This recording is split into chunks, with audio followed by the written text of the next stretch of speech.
Hello दोस्तों, कैसे हो? आशा करता हूँ सब बढ़िया से होंगे and welcome back to my channel again. And video की शुरुआत करने से पहले मैं फिर से बता दूँ आज का वेदर अच्छा मौसम है, ठंड नहीं है क्योंकि 11 डिग्री सेल्सियस है एंड फील्स लाइक 8। तो नॉर्मल सा भी जैकेट अगर पहन के आप निकलो तो कोई बुरी बात नहीं है, लेकिन रात को बारिश है तो वाटरप्रूफ जैकेट पहन के निकला हूँ मैं। तो ये यहाँ पर चीज़ बहुत ध्यान रखनी ज़रूरी है क्योंकि अगर आप नॉर्मल सा जैकेट पहन के निकल गए ठंड से तो बच जाओगे, लेकिन फिर बारिश में गीले हो जाओगे तो फिर बात घूम फिर के घूम के वही आ गई। तो आज का वीडियो एज़ यूजुअल इम्पोर्टेंट होने वाला है क्योंकि आज फिर से मैं आपके थोड़े बहुत पैसे बचाने वाला हूँ। मे बी 300, 400, 500 डिपेंड करता है। आप वीडियो जानोगे तो आपको पता चल जाएगा कि कैसे आपके पैसे बचेंगे, क्योंकि आज जो वीडियो है वो स्पेशली स्टूडेंट्स के लिए है जो मतलब अभी रिसेंटली ग्रेजुएट होने वाले हैं। तो जैसे उनका स्टडी ख़त्म होगा, उनका रिजल्ट आएगा तो उनको वर्क परमिट अप्लाई करना पड़ेगा। आज मैं आपको स्टेप बाय स्टेप प्रोसेस बताऊंगा कि आप वर्क परमिट कैसे अप्लाई कर सकते हैं खुद से। आपको कोई भी एजेंट हायर करने की ज़रूरत नहीं है। एजेंट को मैंने यहाँ पर मेरे दोस्त लोग जो है जिन्होंने एजेंट के थ्रू अपनी वर्क परमिट अप्लाई करवाई है, उन लोगों ने 300, 400, 500 डिपेंड करता है कि कैसा एजेंट है, कैसी उसकी फ़ी है, तो उतने डॉलर्स दिए हुए हैं। तो मैं सजेस्ट करूँगा कि आप खुद से कर सकते हैं। इजी प्रोसेस है, 15 मिनट का भी काम नहीं है। क्योंकि अगर आप पहली बार कर रहे हो तो ऑफकोर्स देर लगेगी, लेकिन आप जैसे ही सब कुछ फिलअप कर दोगे, सब कुछ ठीक हो जाएगा, आप अप्लाई कर दोगे तो आपको पता चलेगा कि जो बेसिक डिटेल्स ही मांगी थी उन लोगों ने, कुछ एक्स्ट्रा ऑर्डिनरी नहीं मांगा कि आप कोई एजेंट को हायर करें और उनको एक्स्ट्रा पैसे देके आप काम कराएं। तो बहुत ही ज़्यादा इजी प्रोसेस है। कौन से डॉक्यूमेंट चाहिए, डॉक्यूमेंट्स कहाँ से अरेंज करने हैं, A to Z आपको सारी डिटेल मिल जाएगी। और मैं आपको एक एक चीज़ दिखाऊंगा कॉलेज पोर्टल में से कहाँ से करना है। हाँ, पॉसिबल है कि मैं जैसे कि यहाँ पर कॉर्नरस्टोन कॉलेज में था तो मेरे कॉलेज के पोर्टल में जो उनका लेआउट होता है वो अलग होता है, और आप कोई अगर और कॉलेज के अंदर है तो आपकी कॉलेज का लेआउट अलग होगा वेबसाइट का। तो जो भी डिटेल्स मिलेगी, जो भी डॉक्यूमेंट्स चाहिए होंगे वो आपकी कॉलेज की वेबसाइट से ही मिलेंगे। तो मेक श्योर कीजिएगा कि आपकी कॉलेज की वेबसाइट आप थ्रू आउट चेक करें और जो भी डॉक्यूमेंट्स चाहिए वो आप वहाँ से ही कलेक्ट कर सकते हैं। जैसे कि मेरे दोस्तों ने मुझे हेल्प की थी मेरी वर्क परमिट अप्लाई करने के लिए, तो मैं आप लोगों को मदद करना चाहता हूँ। और जब मैंने अपनी वर्क परमिट अप्लाई की थी, मैंने 3 या 4 दोस्तों की फिलअप करवाई थी। और ऐसा नहीं कि नॉर्मल केस था उनका। मेरी एक फ्रेंड थी, मेरी कॉलेज क्लासमेट थी, उसका थोड़ा बहुत केस अलग था। उसके अंदर ऐसा था कि वो फीमेल थी, तो उसके अंदर जो जेंडर लिखा होता है तो उसके अंदर फीमेल की जगह पे मेल लिखा हुआ था। तो मैं आपको वो भी बताऊंगा कि उसका केस हमने कैसे हैंडल किया और वो कैसे हैंडल करना है वो हमको कैसे पता चला, तो मैं आपको वो भी बताऊंगा। तो अभी मैं ये मान के चल रहा हूँ कि जितने भी स्टूडेंट्स हैं उनका केस नॉर्मल है, उनके पास सारे डॉक्यूमेंटेशन है, उनके डॉक्यूमेंटेशन में कोई भी स्पेलिंग मिस्टेक या फिर कोई भी जेंडर के अंदर कोई भी एरर नहीं आया हुआ है स्पेलिंग की वजह से या फिर जो भी है। तो उनकी अगर वर्क परमिट है तो आप खुद से अप्लाई कर सकते हैं, ये वीडियो देखिए। लेकिन स्टिल अगर आपका कोई भी डॉक्यूमेंटेशन के अंदर एरर है या फिर स्पेलिंग मिस्टेक है तो आप कैसे रेक्टिफाई कर सकते हो। तो जो मेरी फ्रेंड के साथ हुआ था तो उसको स्टूडेंट परमिट एक्सटेंड करनी पड़ी थी XYZ कोई भी रीज़न से। तो उसकी स्टूडेंट परमिट के अंदर जो जेंडर था उसके अंदर फीमेल की जगह पे मेल लिखा हुआ था। तो उसने किसी लॉयर को या तो फिर किसी कंसल्टेंट को कांटेक्ट किया होगा, तो उन्होंने बोला कि आप एक SOP बनाओ और आपके जो भी पुराने डॉक्यूमेंट्स है जिसके अंदर जो परफेक्ट चीज़ लिखी हुई है और जो फॉल्टी स्टूडेंट परमिट है वो आप अपलोड करो एक ही PDF के अंदर और अपलोड कर दो, बाकी वो लोग देख लेंगे। तो हमने सेम चीज़ की, मैंने उसका वर्क परमिट का पूरा प्रोफाइल बनाया, सब कुछ अपलोड हो गया और लास्ट के अंदर वो जो अदर डॉक्यूमेंट्स करके होता है एक फॉर्मेट, एक फोल्डर होता है, उसके अंदर आपको वो अपलोड करना होता है। तो उसने मुझे अपना SOP लेटर बना के दिया कि कहाँ पर कैसे मिस्टेक आई और उसने क्या चीज़ रेक्टिफाई करने के लिए उनको रिक्वेस्ट किया था वो था। उसके साथ उसका एक पासपोर्ट था जिसके अंदर आइडेंटिफिकेशन डॉक्यूमेंट सारी चीज़ें थी अवेलेबल। उसकी जो पुरानी स्टूडेंट परमिट थी, जो फर्स्ट टाइम उसने कनाडा में लैंड हुआ जब उसके पास स्टूडेंट परमिट आई थी वो थी। एंड जो एक फॉल्टी स्टूडेंट परमिट उसके पास आई थी, मतलब फीमेल की जगह पे मेल लिखा हुआ था, वो 4 चीज़ें कंबाइन करके उसने एक PDF बनाई step by step, SOP, then passport, then पुरानी student permit and new student permit, और बस वो एक PDF के अंदर अपलोड कर दी हम लोगों ने और वो अपलोड कर दी थी। और उसके बाद उसका हमने वर्क परमिट अप्लाई कर दिया। तो उसके अंदर खाली उसको एक ही प्रॉब्लम आया था, प्रॉब्लम भी नहीं है बट एक ही चीज़ थी कि उन लोगों ने वो वेरीफाई करने के लिए थोड़ा बहुत और टाइम ले लिया, क्योंकि हमारी जो वर्क परमिट इशू हो गई थी और घर पे आ गई थी वो 15 से 20 दिन मैक्सिमम आ गई थी। और उसकी जो वर्क परमिट थी थोड़ा बहुत डिले हुई थी, क्योंकि ऑफकोर्स उनको भी अपने बैकएंड से वेरीफाई करना होता है कि एक्चुअली में मिस्टेक है कि नहीं, उसकी शायद प्रोफाइलिंग जो भी है उनका जो बैकएंड प्रोसेस है उन लोगों ने किया था, लेकिन उसके भी वर्क परमिट आ गई थी, कोई भी इशू नहीं हुआ था। तो मैं आपको रिक्वेस्ट करूँगा कि अगर आपका केस नॉर्मल है, सिंपल है, तो आप एजेंट के थ्रू मत जाइए। आपको भी थोड़ा बहुत सीखने को मिलेगा, कुछ जानने को मिलेगा और आप किसी और को हेल्प कर पाओगे, और बाकी तो आपके पैसे भी बचने वाले हैं, तो ये ईजी प्रोसेस है। तो मैं आपको ये नहीं बोल रहा कि आप किसी कंसल्टेंट के पास मत जाइए, डेफिनेटली जाइए अगर आपको लगता है कि आपके डॉक्यूमेंटेशन में कुछ इश्यू है या तो फिर आपको थोड़ा बहुत भी डाउट है, तो आप फ्री कंसल्टिंग कर सकते हैं। लेकिन आप मेक श्योर कीजिए कि किसी फ्रेंड से या फिर किसी रिलेटिव से पूछ ले कि अगर आपके पास कोई रेफरेंस है जो फ्री कंसल्टिंग करता हो, क्योंकि मेरे साथ एक एक्सपीरियंस हुआ है कि मैंने एक बार कंसल्टिंग कराया था, $50 ले लिए थे, लेकिन जो कंसल्टिंग था वो मिसगाइड किया हुआ था हम लोगों को, एंड जो सेटिस्फेक्शन था वो भी नहीं मिला था। सिर्फ मुझे नहीं, मेरे दोस्त लोगों के साथ गया था, उनके साथ भी सेम सीन हुआ था। फिर हमने फ्री कंसल्टिंग लिया और उसके बाद हमारा थोड़ा बहुत डाउट क्लियर हुआ और थोड़ा बहुत सेटिस्फेक्शन भी आया था। तो आप किसी से पूछ सकते हैं। तो अगर आपका जो प्रोफाइल है वो नॉर्मल है, तो मैं तो वही सजेस्ट करूँगा कि आप खुद से ही अपना वर्क परमिट अप्लाई कीजिए, आपको थोड़ा बहुत सीखने को भी मिलेगा और आप किसी को हेल्प भी कर पाओगे। ऑलराइट, सो सबसे पहले आपको टोटल 5 ही चीज़ों की ज़रूरत पड़ेगी वर्क परमिट अप्लाई करने के लिए, जिसके अंदर जो फर्स्ट डॉक्यूमेंट रहेगा वो आपका रहेगा आपका जो भी कोर्स है उसका कंप्लीशन लेटर। दूसरी चीज़ रहेगी आपका जो है पासपोर्ट, वो बहुत ही ज़्यादा इंपॉर्टेंट है। तीसरी चीज़ है आपका पासपोर्ट साइज़ का फ़ोटो चाहिए होगा आपको, और वो भी PDF के अंदर, और आपकी जो भी कोर्स ख़त्म हुआ है उसके ट्रांसक्रिप्ट की ज़रूरत होगी। और ये एक फॉर्म है, जो फॉर्म आपको जब वर्क परमिट अप्लाई करेंगे उसकी वेबसाइट पे ही मिल जाएगा, और मैं आपको दिखाऊंगा कि कैसे यूज़ करना है और कैसे फिलअप करना है। ऑलराइट, तो आपको ये तो समझ में आ गया कि आपको कौन से डॉक्यूमेंट्स चाहिए होंगे, लेकिन वो डॉक्यूमेंट्स आपको मिलेंगे कहाँ से। तो जैसे कि मैं कॉर्नेस्टोवा कॉलेज में था, तो मुझे अपने स्टूडेंट पोर्टल के अंदर जाना है। वहाँ पर जैसे ही आप जाओगे तो आपको ये ग्रेड्स वाला एक ऑप्शन मिलेगा, मतलब मेन प्रोफाइल के अंदर ही।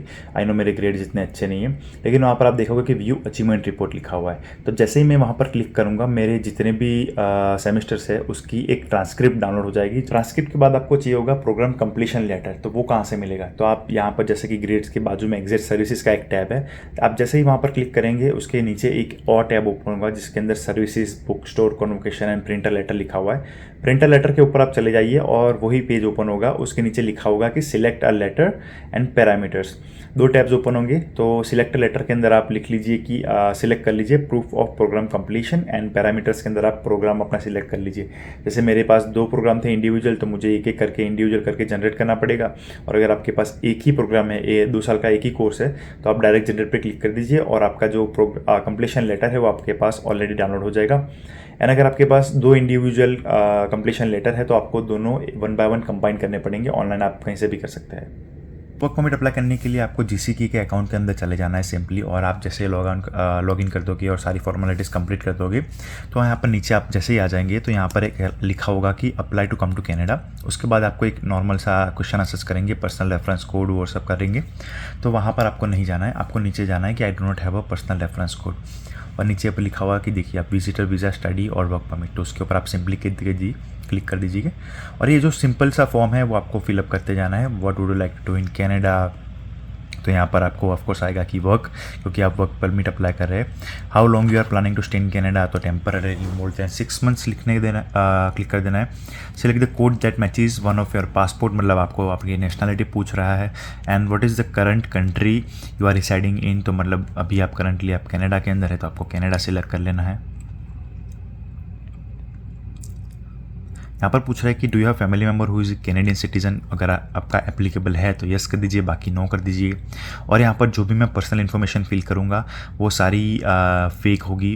मैं कुछ भी अपनी पर्सनल इन्फॉर्मेशन जो करेक्ट है वो नहीं डाल रहा, क्योंकि कुछ कल को उठ के मिसयूज़ हो सकता है। तो इसके लिए जो भी मैं डिटेल डाल रहा हूँ मेरी फेक होगी, और आप अपने हिसाब से डिटेल्स डाल सकते हैं। Are you a lawful permanent resident to United States और वैलिड US सिटीजनशिप, तो आपके पास US की सिटीजनशिप है कि नहीं वो पूछ रहा है, तो आप अपने हिसाब से ये नो कर दीजिए। और उसके बाद आता है कि what is your current immigration status, तो आपको स्टूडेंट डालना है।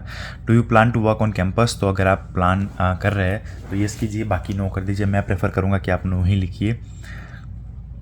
तो अभी आपको ये पूछ रहा है कि अगर आप फुल टाइम स्टूडेंट है एंड आपको off campus 20 hours per week काम करना है तो इसके अंदर नो आएगा। यहाँ पर ये पूछ रहा है, सेकंड क्वेश्चन है, ये पूछ रहा है कि आप रिसेंटली कोई कैनेडियन स्कूल से या फिर कॉलेज से आप फुल टाइम स्टूडेंट करके स्टडी करके ख़त्म हुए हो, पास आउट हुए, तो इसके अंदर येस आएगा। Is your study essential part of your studies, जैसे कि कोऑप या इंटर्नशिप, तो इसके अंदर हाँ आता है तो हाँ कर दीजिए, नो आता है तो नो कर दीजिए। और अभी यहाँ पर ये पूछ रहा है कि have you ever been told by approved permanent residency in Canada, तो इसके अंदर नो कर दीजिए। Have you submitted a PR application in Canada, तो ऑफकोर्स अभी नो आएगा, नहीं है तो नो कर दीजिए। लेकिन अभी यहाँ पर ये पूछ रहा है कि do you have official letter from a school that confirms you have completed transcript, और आपका जो कंप्लीशन सर्टिफिकेट है वो है कि नहीं, तो इसके अंदर सिंपली येस और नो आएगा। तो अभी आपने रिसेंट स्टडी ख़त्म किया है तो ऑफकोर्स आप येस डाल दीजिए। What is your marital status, तो आपका जो भी है मेरे हिसाब से। व्हाट इज़ योर प्रोविंस और टेरिटरी, तो आप अभी ओंटारियो में है तो ओंटारियो डाल दीजिए आप। अभी यहाँ पर योर रिजल्ट्स आएगा तो आप कौन से वीज़ा के लिए अप्लाई कर सकते हैं वो यहाँ पर आ गया। बट आपको और कहीं पे भी नहीं जाना है, आपको एकदम नीचे चले जाना है, वहाँ पर लिखा हुआ है post graduate work permit in Canada, वहाँ पर आप कंटिन्यू करके क्लिक कर दीजिए। और यहाँ पर यू आर ऑलमोस्ट देयर करके फिर आप वापस कंटिन्यू कर दीजिए। आपको अब यहाँ पर वापस वही क्वेश्चन पूछ रहा है कि आपने जो ग्रेजुएशन ख़त्म किया तो आपके पास फाइनल ट्रांसक्रिप्ट या फिर कंप्लीशन लेटर है, तो आप यस कर दीजिए। अभी यहाँ पर ये पूछ रहा है कि IRCC ने आपका IRCC या तो फिर कोई ऑथोराइज्ड फिजिशियन ने आपका पिछले 12 महीनों के अंदर कोई भी मेडिकल एग्ज़ाम लिया हुआ है, तो आपका नो ही आएगा मैक्सिमम। अभी यहाँ पर ये एक इम्पोर्टेंट है कि आपका मेडिकल एग्ज़ाम इज़ नेसेसरी अगर आप ये जो भी यहाँ पर ऑक्यूपेशंस दिखाए, जैसे कि हेल्थ केयर साइंस वर्कर्स हो गया, क्लिनिकल लेबोरेटरीज हो गई, मेडिकल स्टूडेंट्स हो गए, मतलब मेडिकल के फील्ड के रिलेटेड है, तो उसके अंदर अगर आपको काम करना है तो आपका मेडिकल एग्ज़ाम नेसेसरी है। अगर आप कोई भी एक कैटेगरी के अंदर फिट होते हैं तो उसके हिसाब से आप आंसर्स कर सकते हैं। और मैंने तो नो किया था क्योंकि मेरा कोई इसके अंदर काम करने का वो है नहीं, एंड मेरा कोई प्रेफरेंस भी नहीं था कि यहाँ पर मैं काम करूँ, तो मैंने नो कर दिया था सिलेक्ट। नेक्स्ट क्वेश्चन के अंदर ये पूछ रहा है कि do you want to submit an application for family member, तो आपको फैमिली मेम्बर के लिए करना है तो वो कर दीजिए, बाकी आप सिंपली नो करके आगे जा सकते हैं। ये इंपॉर्टेंट क्वेश्चन है कि आप आपकी एप्लीकेशन की एक्सेस किसी और को दे रहे हैं, तो अगर आप खुद से एप्लीकेशन अप्लाई कर रहे हैं और आपको किसी को आपकी एक्सेस नहीं देना तो आप नो करके सिंपली आगे बढ़ सकते हैं। बाकी आप 3 ऑप्शन और है वो आप पढ़ के अपने हिसाब से डिसीजन ले सकते हैं। ये इंपॉर्टेंट क्वेश्चन है, ये आप ध्यान से पढ़िएगा कि in past 10 years have you given your fingerprints and photo biometrics for an application to come to Canada, तो इसके अंदर आपको यस करना है क्योंकि आपने स्टूडेंट वीज़ा के लिए बायोमेट्रिक्स एंड फोटो का एप्लीकेशन किया हुआ था। और यहाँ पर ये जो आपकी फ़ीस है $255 से समथिंग, तो आप पे करेंगे कि आपके भी में कोई और पे करेगा, तो उसके ऊपर आप क्लिक कर दीजिए। Are able to make a digital copy of documents, तो ऑफकोर्स आपको स्कैन करके अपलोड करना पड़ेगा डॉक्यूमेंट्स। तो यहाँ पर ये पूछ रहा है कि will you be paying your application fee online, तो आप येस कर दीजिए क्योंकि आप ऑफकोर्स ऑनलाइन ही पे करेंगे। और यहाँ पर ये जो फॉर्म आ रहा है तो ये बड़ा इंपॉर्टेंट फॉर्म है, मैं बोलूँगा कि आप 2 बार क्रॉस चेक कर लीजिएगा ये सारी इन्फॉर्मेशन। अगर कहीं से गलती से अगर मिसक्लिक हो गया होगा तो आपका प्रॉब्लम में आ सकते हैं। यहाँ पर आपको एक और मौका दिया जाता है कि अगर आपने कुछ गलत इन्फॉर्मेशन अपडेट की है तो आप वहाँ पर रेक्टिफाई करके फिर से अपडेट कर सकते हैं। और जैसे ही आप कंफर्म हो जाते हैं कि हाँ भाई सारी इन्फॉर्मेशन सही है तो आप कंटिन्यू पे क्लिक कर दीजिए। और यहाँ पर सिंपली आपको बाकी सारे स्टेप्स दिखाए हुए हैं कि कौन से स्टेप पे कौन सी चीज़ें आएगी। तो use your account, save your application, और आप एप्लीकेशन की चिंता मत कीजिए, अगर आप एप्लीकेशन कंटिन्यू कर रहे हैं अपने आप ही ऑटो सेव होता रहेगा। और स्टेप 3 पे है अपलोड योर डॉक्यूमेंट्स, अगर आपको पढ़ना है ये सारी चीज़ें तो आप पढ़ सकते हैं, अगर आपको स्किप करना है तो आप स्किप कर सकते हैं। आपके जो लास्ट ऑप्शन है वो पे योर फीस आता है, उसके बाद कंटिन्यू कर दीजिए। और ये जो सारे ऑप्शन है फाइनली, और यहाँ पर आपको सारे के सारे डॉक्यूमेंट जो आपने इकट्ठा किए हैं वो करने हैं। और यहाँ पर मैंने एक फॉर्म बताया था कि एक फॉर्म फिलअप करना होता है IM5710 वाला, तो उसके ऊपर आपको सिंपली क्लिक करना है और आपको एक PDF ओपन हो जाएगी। और वो PDF प्रॉपर ओपन नहीं होगी, आपको कुछ एरर दिखाएगा, तो उसकी चिंता मत कीजिए, बस ये प्लीज़ वेट करके आएगा।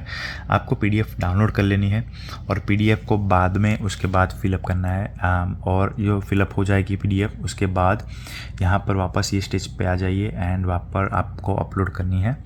और मैं आपको वो भी दिखाऊंगा कि PDF कैसे फिलअप करनी है। भी ये रही वो डॉक्यूमेंट जो अगर आप नॉर्मल डबल क्लिक करके ओपन करने का ट्राई करेंगे तो वो ओपन नहीं होगी, प्लीज़ वेट करके एरर आ जाएगा। इसको ओपन करना है एक्रोबैट रीडर के अंदर। और यहाँ पर ये रही एप्लीकेशन। एप्लीकेशन के अंदर इतना कुछ खास नहीं है, बेसिक डिटेल्स है आपकी। तो आप बेसिक डिटेल्स जैसे जैसे फिल करते जाएंगे आपको पता चलेगा कि कैसे क्या करना है। तो यहाँ पर फर्स्ट सेक्शन है, यूसीआई के अंदर कुछ नहीं करना है आपको। सर्विसेज कौन से लैंग्वेज के अंदर चाहिए वो आपको सिंपली लिख देना है, इंग्लिश या फिर French. I am applying for one of the more of the following. मगर आप एक ही चीज़ के लिए भी अप्लाई करें तो apply for a work permit for the first time और विद द न्यू एम्प्लॉयर, तो आप वर्क परमिट के ऊपर क्लिक कर दीजिए।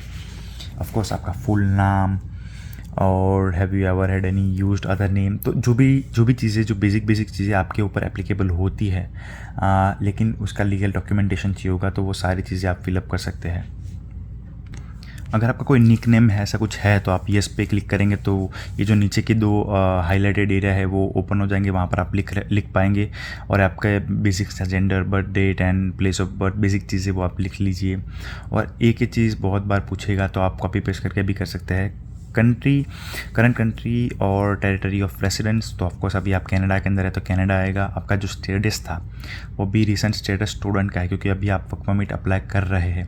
और ये चीज़ आपको ध्यान रखने वाली है कि ये जो करंट कंट्री और टेरिटरी ऑफ रेसिडेंस, इसके अंदर स्टूडेंट आप डाल रहे हैं, तो वो स्टूडेंट फ्रॉम एंड टू, वो बड़ा इंपॉर्टेंट है। तो फ्रॉम इश्यू कब हुई थी, तो आप जब भी कनाडा के अंदर लैंड हुए होंगे तब आपको इमिग्रेशन ऑफिसर ने या वर्क परमिट इशू करके दी होगी, तो आपको वो डेट डालनी है। एंड 2 के अंदर आपकी एक्सपायरी डेट डालनी है, तो वो चीज़ एक बहुत ही इंपॉर्टेंट है, वो ध्यान रखिएगा। पर ये पूछ रहा है कि पिछले 5 सालों के अंदर आप कोई और कंट्री में अपने रहे हो या फिर नहीं, तो इसके अंदर सिंपली नो कर दीजिए। अगर आपका एलिजिबल है, अगर आप कहीं और रह चुके हैं तो ये यस कर दीजिए, सिंपल सा क्वेश्चन है। And current marital status, again आपका सिंगल है तो सिंगल, आपका जो भी स्टेटस है वो आप डाल सकते हैं। और ये जो सेक्शन है जो मैं अभी स्किप कर रहा हूँ, उसके अंदर कुछ करने की ज़रूरत नहीं है।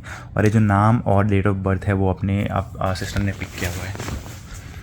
अभी और फिर से पर्सनल डिटेल आएगा। Have you ever previously married और कॉमन इन लॉ रिलेशनशिप।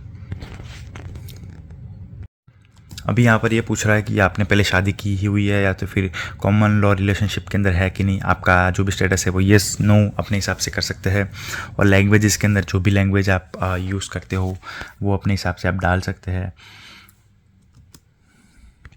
उसके बाद ये जो पासपोर्ट की डिटेल मैंने डाली है एकदम फेक है, आप इसके ऊपर भरोसा मत कीजिएगा, मैंने खाली इन्फॉर्मेशन देने के लिए डाली हुई है। तो पासपोर्ट की डिटेल्स आप बेसिक से डाल दीजिए, इशू डेट, एक्सपायरी डेट, जो भी आपका बेसिक चीज़ें हैं वो इतना कुछ लोड लेने की ज़रूरत नहीं है आपको। नेशनल आइडेंटिटी डॉक्यूमेंट के अंदर आपके पास कुछ है डॉक्यूमेंट जो आप अपलोड करने वाले थे, उसके अंदर यस कर दीजिए। और मैं प्रेफर करूँगा कि आप पासपोर्ट ही डालें, और यहाँ पर पासपोर्ट की ही रिक्वायरमेंट है क्योंकि आपके पास कुछ और होगा नहीं। यहाँ पर पीआर की इन्फॉर्मेशन मांग रहा है। अगर आप पीआर है तो are you lawful permanent resident of United State with a valid registration and green card, तो उसके अंदर आप प्लीज़ नो कर दीजिएगा क्योंकि आपके पास नहीं होगा शायद इस वक्त। अगर फ्यूचर में आए या तो फिर अभी आप करंट पास है तो यस कर दीजिएगा। करंट मेलिंग एड्रेस, इसके अंदर बेसिक से आपकी डिटेल्स मांगी हुई है कि आप कहाँ पर रह रहे हो, तो आपका जो भी एड्रेस है वो आप एड्रेस डाल सकते हैं। और एकदम कॉमन सी चीज़ें हैं जिसके अंदर कुछ लोड लेने की ज़रूरत नहीं है। लेकिन यहाँ पर आप टेलीफोन नंबर मांगा हुआ है तो आपका जो भी फ़ोन नंबर है आप फ़ोन नंबर डाल सकते हैं। अल्टरनेट फ़ोन नंबर के अंदर किसी इमरजेंसी के लिए फ्रेंड का या फिर किसी और का टेलीफोन नंबर डाल सकते हैं। अभी यहाँ पर बहुत इंपॉर्टेंट इन्फॉर्मेशन आने वाली है कि डेट एंड प्लेस और फिर ओरिजिनल एंट्री टू कनाडा। तो आप जब भी यहाँ पर कनाडा के अंदर लैंड हुए थे और आपकी स्टूडेंट परमिट जब भी इशू हुई थी वो डालना है। प्लेस, आप कौन से एयरपोर्ट पे लैंड हुए थे वो डालना है। एट द ओरिजिनल पर्पस, किसके लिए आए थे, तो आप स्टूडेंट वीज़ा के लिए स्टूडेंट वीज़ा पे आए थे तो आपको स्टडी डालना हुआ है। थर्ड वाला पॉइंट है, इसके अंदर ध्यान रखिएगा कि डेट एंड प्लेस और फिर most recent entry to Canada if not the same as original entry. अगर आपकी सेम एंट्री की डेट है, मतलब उसके बाद आपने कहीं पे मतलब इंडिया जाके वापस नहीं आया, ऐसा कुछ नहीं है, तो आपको फिलअप करने की ज़रूरत नहीं है। If applicable provide document number the most recent visitor study visa, तो ये भी फेक नंबर है। इंपॉर्टेंट इन्फॉर्मेशन है कि आपको स्टूडेंट परमिट का नंबर डालना है, तो आपको वो नंबर कहाँ से मिलेगा, टॉप राइट साइड के अंदर मिलेगा और वो नंबर शुरू होगा एस से। और जहाँ तक मैंने देखा है वो नंबर एस से ही शुरू होगा, तो आप वो नंबर यहाँ पर डाल दीजिए।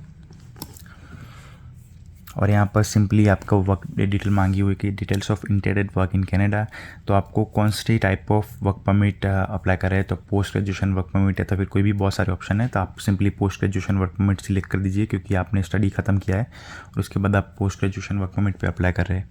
और यहाँ पर जो आपका एम्प्लॉयर है उसकी डिटेल मांगी हुई है। अगर वो एम्प्लॉयर है वो गवर्नमेंट के लिए काम करता है, उसको कॉन्ट्रैक्ट दिया हुआ है कि या तो फिर आपको काम दे, तो अगर आपके पास अवेलेबल है वो चीज़, या तो फिर आप उसके अंदर फॉल करते हैं तो उसके अंदर आप अपने हिसाब से डिटेल डाल सकते हैं, बाकी आप स्किप कर सकते हैं वो पार्ट। तो अभी आता है एजुकेशन का सेक्शन। तो यहाँ पर अभी ये पूछ रहे हैं कि पहले तो आपने पोस्ट ग्रेजुएशन यहाँ पर कंप्लीट किया हुआ है कि नहीं। तो ऑफकोर्स आपका यस आएगा, क्योंकि आपने जस्ट अभी कंप्लीट किया हुआ है और आप वर्क परमिट के लिए अप्लाई कर रहे हैं। तो यहाँ पर उसके नीचे लिखा हुआ है कि give the full details of your highest level of post education certification. ठीक है, तो आपने जो भी रिसेंट एजुकेशन किया हुआ है उसकी डिटेल्स आपको देनी है। जैसे कि अगर आपका 2 साल का कोर्स है तो आपने सेकंड कोर्स कौन सा किया उसकी आपको डिटेल्स देनी है।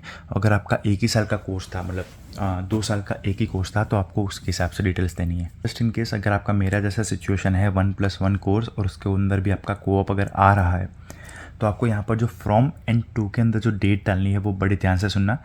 फ्रॉम के अंदर आपका कोऑप जब भी चालू हुआ था वो डेट डालनी है। जैसे कि मान लीजिए कि जनवरी से लेके अगस्त तक के आपके 2 सेमेस्टर ख़त्म हुए, सितंबर से लेके दिसंबर तक आपका कोऑप है, एंड जनवरी से लेके अगेन अप्रैल तक का आपका सेकंड कोर्स है।